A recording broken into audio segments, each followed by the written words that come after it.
ஒரு சிறை கைதி என்ற முறையில் அவருக்கு விதியை மீறி தனி சலுகைகள் கொடுக்கப்படலாமா, கொடுத்தது சரிதானா என்பது ஒரு கேள்வி.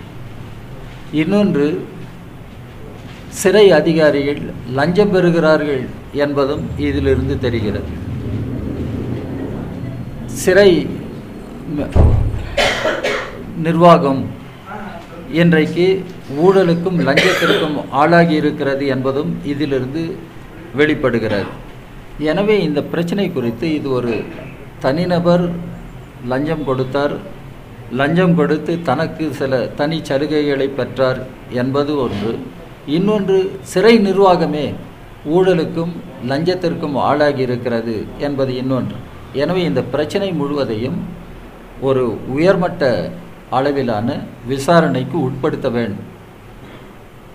குற்றத்திற்கு சம்பந்தப்பட்டவர்கள் அனைவரும் சட்டப்படியான நடவடிக்கைக்கு உட்படுத்தப்பட வேண்டும். ஜெயலலிதா அவர்கள் மரணத்திற்கு பின்னர் ஆட்சி பொறுப்பில் இருக்கிற அதிமுக பிளவுபட்டு நிற்கிறது.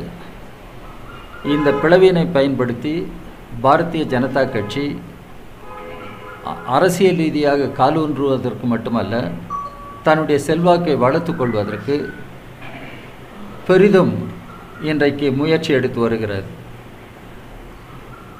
திரு மோடி அவர்கள் பிரதமர் ஆனதற்கு பின்னர் ஆர்எஸ்எஸ்ஐ சார்ந்து நிற்கிற அமைப்புகள் எல்லாம் தீவிரமாக செயல்பட தொடங்கி இருக்கிறார்கள்.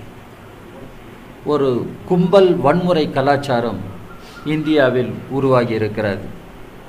பசு பாதுகாப்பு என்கிற பெயரால் இன்றைக்கு மனித வதை கட்டவிழ்த்து விடப்படுகிறது.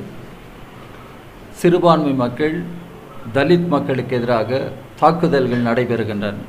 அகில இந்திய அளவில் ஒரு உள்நாட்டு யுத்தம் அதற்கான ஒரு சூழல் உருவாகிவிட்டதோ என்று அச்சப்படுகிற வகையில் ஒரு கவலையை ஏற்படுத்தி இருக்கிறது. தமிழ்நாட்டில் நீங்கள் சொல்வது போல் பெட்ரோல் குண்டு வீசப்படுகிறது, கட்சி அலுவலகங்கள் மீது தாக்குதல் நடைபெறுகிறது.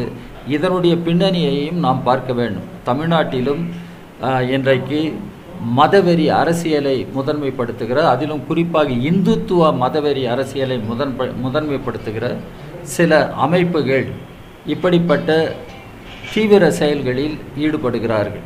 இது வன்மையாக கண்டனத்துக்குரியது. எல்லா மொழிகளுமே தேசிய மொழிகள் தான், எல்லா மொழிகளுக்குமே முக்கியத்துவம் தரப்பட வேண்டும்.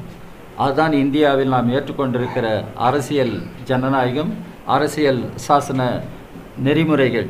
ஆனால் சமஸ்கிருதம், ஹிந்தியை முதன்மைப்படுத்துவது என்று மத்திய ஆட்சி தொடங்குமானால் இந்தியாவினுடைய ஒருமைப்பாட்டை குலைப்பதில் மத்திய ஆட்சியே இன்றைக்கு காரணமாக அமைகிறது என்ற குற்றச்சாட்டையும் மத்திய ஆட்சியின் மீது வைக்க வேண்டிய ஒரு கட்டாயம் வரும். எனவே தான் இந்த செம்மொழி மையத்தை இன்றைக்கு அதனுடைய இன்றைய நிலைமையிலிருந்து மாற்றுவதற்கு மத்திய ஆட்சி முயற்சிப்பது கூடாது.